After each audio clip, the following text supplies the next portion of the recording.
سید ارشد مدنی دامت برکاتہم نے جس بنیادی چیز کی طرف توجہ دلائی ہے کہ صرف کتاب اللہ ہی دین کی بنیاد نہیں ہے، رسول اللہ صلی اللہ علیہ وسلم کے بغیر کتاب اللہ کو سمجھنا، سمجھانا، نقل کرنا، پڑھنا، پڑھانا ناممکن ہے۔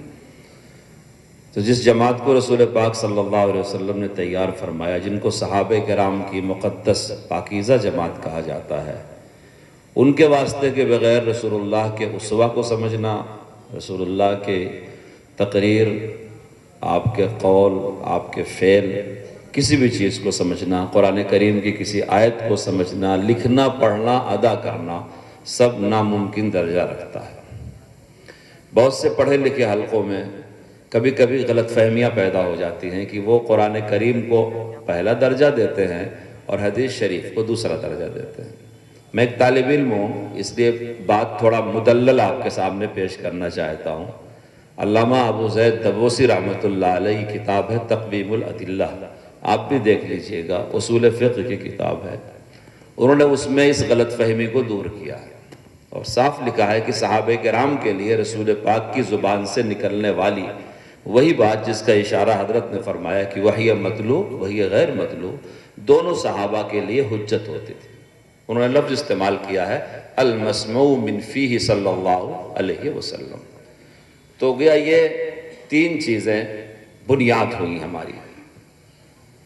رسول پاک صلی اللہ علیہ وسلم کی طرف جتنی چیزیں منسوب کی گئیں ان پر موضوع، ضعیف، مرفوع، متصل، منقطع وغیرہ اصطلاحی لفظوں کا اطلاق بعد میں ہوا ہے، ورنہ رسول پاک نے جو کچھ فرمایا سب حق تھا، سچ تھا، اور صحابہ نے اسے سنا تھا اور اس سے جو مطلب اخذ کیا تھا وہ مطلب بھی برحق تھا اور سچ تھا۔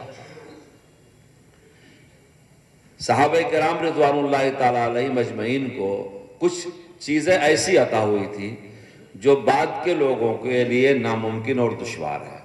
مثلا رسول اللہ صلی اللہ علیہ وسلم کی صحبت، جس کے لیے ملاقات کافی ہے۔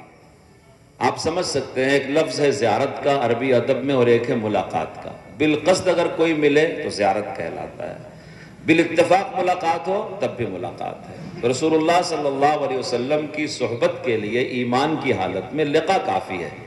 تعارف، پہچان، واقفیت، تفصیلی حالات اس صحابی کا نبی کے علم میں ہونا ضروری نہیں ہے۔ لقا ثابت ہو گیا تو صحبت ثابت ہو جائے گی اور وہ انسان کائنات کا بہترین انسان ہوگا اور اس کو صحابیت کا حق دینا ہر امتی کے لیے ضروری ہوگا۔ حضرت رسول اللہ صلی اللہ علیہ وسلم کے صحابہ کو یہ مقام حاصل تھا۔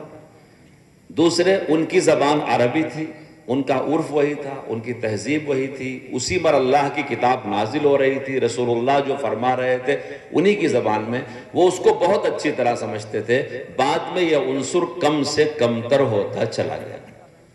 تیسری چیز سلامتی طبع، جو طبیعت کی سلامتی، جو قناعت، جو صالحیت، جو زہد، جو تقوی، اسلام کے تئیں حمیت، غیرت، سچائی، ان کی تعریف قرآن نے کیا ہے۔ بعد کے طبقوں میں یہ چیزیں کم ہوتی چلی گئی، اسی لیے محدثین نے جانچ پرکھ کر کے رسول اللہ صلی اللہ علیہ وسلم کے اقوال، افعال اور تقریر کو اپنی کتابوں میں درج کیا۔ بڑی صفائی کے ساتھ سنیں، جانچنے پرکھنے کو تزکیہ کا عمل کہا جاتا ہے، جس کو آپ جرح اور تعدیل کی اصطلاح سے یاد کرتے ہمارے طلبہ کی جرح و تعدیل ہے۔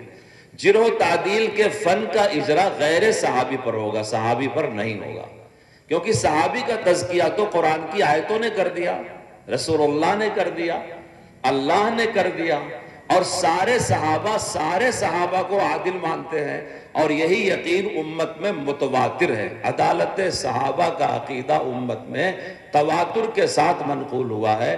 تو جب صحابہ کا تزکیہ نبی نے کیا، قرآن نے کیا، صحابہ نے کیا، تو اسماء الرجال کے ماہرین علماء کرام کی ضرورت نہیں ہے کہ وہ صحابی کے احوال پر بحث کریں اور ان کا تزکیہ کریں، تب ہم صحابہ کو مزکہ مانیں گے اور قابل قبول مانیں گے، عادل اور معتبر مانیں گے۔ ہاں، غیر صحابی کے لیے یہ شہادت ضروری ہے کہ اس کا معیار کیا ہے، کیا اس سے رسول اللہ کی روایتیں لی جا سکتی ہیں یا نہیں لی جا سکتی۔ ظاہر ہے کسی انسان کی ذاتی زندگی سے تجسس کرنا، معلومات کرنا بادی النظر میں اچھی چیز نہیں معلوم ہوتی۔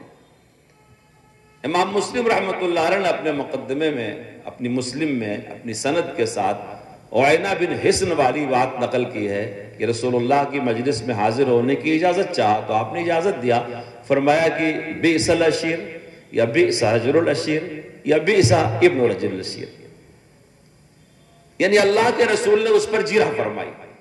ایسے کئی واقعات ہیں کہ رسول پاک نے جیرہ فرمائی، وہ شخص منافق تھا، اس پر جیرہ فرمائی۔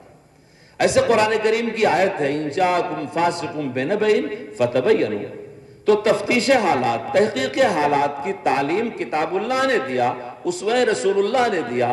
اسی لیے محدثین نے کسی بھی رسول پاک کی طرف منسوب شدہ بات کو نقل کرنے کے لیے ناقل، پہنچانے والے، مبلغ، بتانے والے، معلم کے حالات کا تزکیہ کیا، بحث کیا ہے، تفتیش کیا ہے۔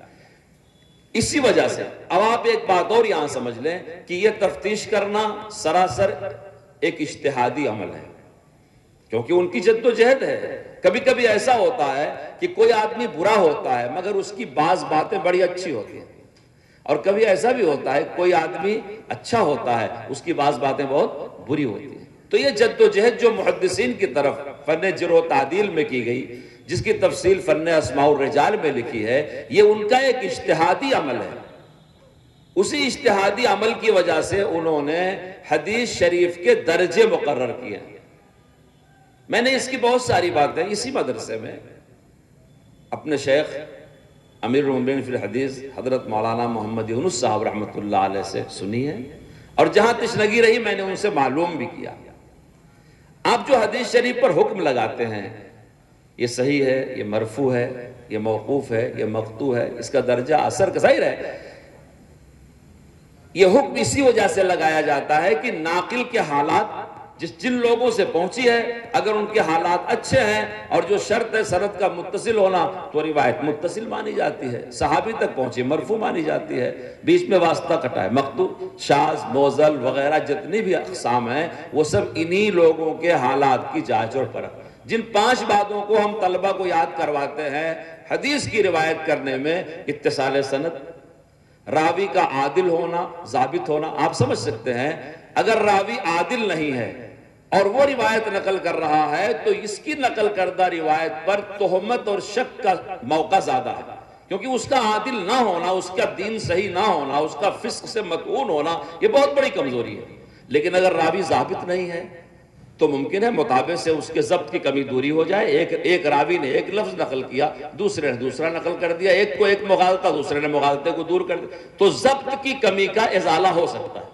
اس لیے اس فنی بحث کو محدثین بتاتے ہیں کہ اگر حدیث پر ضعف کا حکم لگا ہے کیونکہ ضبط میں کمی ہے تو مطابعات سے وہ کمی دور ہو جاتی ہے، لیکن اگر حدیث پر ضعیف ہونے کا حکم لگا ہے کہ اگر عدالت کی کمی ہے تو وہ کمی دور نہیں ہوتی۔ یہ ساری چیزیں انتہائی فنی اور باریک چیزیں ہیں، لیکن اس زمانے میں لوگ علم حدیث شریف کا فن پوری مشغولیت ایک سوئی کے ساتھ حاصل کرنے کے بجائے تھوڑا سا علم اگر کسی کو ہوتا ہے تو وہ تیر چلانا شروع کر دیتا ہے۔ لوگ یہ سمجھتے ہیں کہ کتاب نکالی جائے گی اور صراحتاً حکم حدیث شریف میں لکھا ہوا ملے گا، اور بعض تو اپنی طرف سے شرطیں لگاتے ہیں کہ یہ بات ہوگی تب حدیث مانیں گے، اور یہ بات ہوگی تب حدیث مانیں گے، یہ بات ہوگی تب حدیث مانیں گے۔ ظاہر ہے عقائد کے لیے، اعمال کے لیے نصوص ماخذ ہوا کرتے ہیں۔ جیسے عقائد اور اعمال کی روایتوں کو جانچ پھٹک کر کے، راویوں کے حالات کو دیکھ کر کے، اتصال کو دیکھ کر کے، پھر علت اور شذوذ سے وہ روایت سب کو دیکھ کر کے حدیث کی درجہ بندی کی گئی ہے۔ یہی ایک بات عرض کرتا چلوں کہ تاریخی روایتوں کو لینے کے لیے اس طرح کے شرائط کو کنارے کر دیا گیا ہے، ان شرائط کا لحاظ نہیں کیا گیا ہے۔ اس کی بنیاد بھی حدیث شریف میں بخاری شریف کی روایت ہے، حدثوا عن بنی اسرائیل ولا حرج۔ ترمذی شریف کی بھی یہی روایت ہے اور صحیح سند کے ساتھ ہے۔ پتہ کیا چلا؟ تاریخی روایتیں اغماض کے ساتھ قبول کی جاتی ہیں، اس لیے بہت سے محدثین نے جب زرقانی لکھا، الاصابہ لکھا، اسد الغابہ لکھا اور کتابیں لکھی تو تاریخی روایت کا انبار لگا دیا لیکن جب وہی پہنچے موضوع اور غیر موضوع کے امتیاز میں، جب وہی پہنچے احکام میں، جب وہی پہنچے شرع کے فرعی احکام میں، مسائل میں، تو انہوں نے جانچ پھٹک کر کے کام کیا کہ اس روایت پر یہ حکم ہے، لہٰذا اس سے ثابت ہونے والے حکم کا یہ درجہ ہوگا۔ میرے دوستو، یہ ساری چیز صحابہ کرام رضوان اللہ تعالی علیہم اجمعین کے نہج سے اخذ کی گئی، اور آپ جانتے ہیں تدوین حدیث کا دور تدوین فقہ کے دور کے بعد ہے۔ جیسے فقہا نے اجتہاد کیا تو انہوں نے قرآن کریم کو نہج صحابہ پر سمجھنے کے لیے نصوص میں غور کیا تو ان کے ہاں اقسام نکلی، لفظ کا خاص ہونا، عام ہونا، مشترک ہونا، مؤول ہونا، حقیقت ہونا، مجاز ہونا، ظاہر ہونا، نص ہونا، مجمل ہونا، مشکل ہونا، جتنی بھی قسمیں ہیں، یہ ظاہر ہے، یہ نص ہے، یہ خفی ہے، یہ مشکل ہے، یہ مجمل ہے، یہ متشابہ ہے، یہ سارے عبارت النص، اشارت النص، دلالت النص، یہ سب کیا چیزیں ہیں؟ صحابہ کرام کا جو نہج تھا اسے سامنے رکھ کر کے مسائل۔ اب آپ یہ سمجھیں کہ دلائل کے وزن کی وجہ سے مسائل کا وزن بھی الگ الگ ہو گیا۔ جو قطعی الثبوت اور قطعی الدلالت باتیں تھی اس پر فرض کا حکم لگایا، تو یہ چیزیں ایک ساتھ چلی، کوئی فرض ہوا، کوئی واجب ہوا، کوئی سنت مؤکدہ ہوا، کوئی سنت ہوئی، کوئی مستحب، کوئی مباح، کیونکہ دلائل میں فرق ہے تو احکام میں فرق ہوگا ہی۔ جس طرح کے حکم کے لیے جیسے دلائل چاہیے، محدثین نے وہ دلائل اپنی کتابوں میں فراہم کیے۔ یہاں پہنچ کے بہت سارا پڑھا لکھا ذہن بھی تذبذب کا شکار ہو جاتا ہے کہ وہ ائمہ کرام کے مستنبط کردہ مسائل پر نقد و جرح کرنا شروع کر دیتا ہے کہ ابو حنیفہ رحمۃ اللہ علیہ کا یہ مسئلہ صریح حدیث کے خلاف ہے، یہ مسئلہ فرع آیت کے خلاف، امام شافعی کے معاملہ۔ ہم کو ایسی بے ادبی نہیں کرنا چاہیے۔ ہم نے علم قرآن، علم حدیث، علم دین ایسے اکابر سے حاصل کیا ہے جن کے یہاں سب کا احترام ہے۔ ہم کو جمہور کے ساتھ رہنا چاہیے۔ جمہور سے الگ جا کر کے جن لوگوں نے شاذ رائے نکالی ہے، میرے دوستو، ان کا اتباع نہیں کرنا چاہیے۔ رہ رہے کہ ہمارے ہندوستان میں کبھی مسئلہ اٹھتا ہے ناموس صحابہ کا، عصمت صحابہ کا، میں نام نہیں لیتا، ماضی قریب میں بہت بڑے عالم نے کہہ دیا لا تسبوا اصحابی، ایک خاص موقع کے لیے تھا۔ آپ جب پڑھیں گے شاہ ولی اللہ محدث دہلوی رحمۃ اللہ علیہ کو، تو کسی آیت کا شان نزول اور کسی حدیث شریف کا شان ورود ضمنی روایتوں سے ثابت ہے، لیکن اس سے جو احکام نکلتے ہیں وہ نص کے لفظوں سے نکلتے ہیں اور معنی سے نکلتے ہیں۔ اس لیے اصطلاح نے پڑھایا طلبہ کو کہ اعتبار عموم لفظ کا ہے، خصوص مورد کا نہیں ہے۔ جب اہل سنت والجماعت کے نہج کو اپنائیں گے تبھی صحابہ کے نہج تک پہنچنے پائیں گے، ورنہ علم ایک سمندر ہے، ایک دریا ہے، اگر اپنے بڑوں کا دامن ہاتھ میں نہیں ہوگا تو اس میں ڈوب جائیں گے اور غوطے کھاتے رہیں گے، باہر نکلنے کا راستہ نہیں ملے گا۔ اللہ جزائے خیر کہ ہمارے اکابر کو ابھی حضرت مولانا ارشد صاحب نے ماشاءاللہ وہ بات فرمائی، میرا دل خوش ہو گیا، اور مولانا شاہد صاحب اور خوش بھی ہوں گے کہ سب سے پہلے مدرسہ مظاہر روم نے یہ شعبہ اپنے یہاں قائم کیا، اور مظاہر روم کا یہ حق بھی ہے۔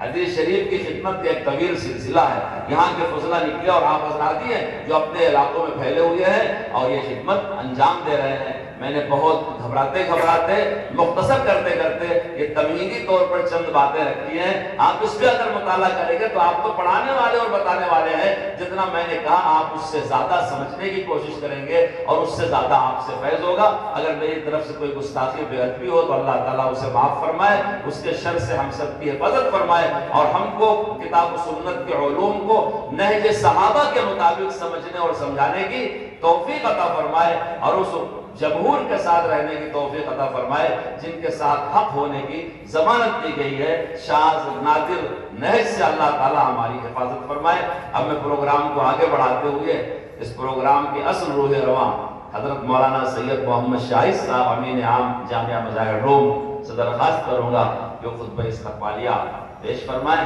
خطبہ استقبالیہ کے بعد انشاءاللہ ہمارے معزز مہمان حضرت شاہ ہردوئی رحمۃ اللہ علیہ کے نواسے حضرت حکیم صاحب دامت برکاتہم کے صاحبزادے مولانا سمیع الحق صاحب تشریف فرما ہیں۔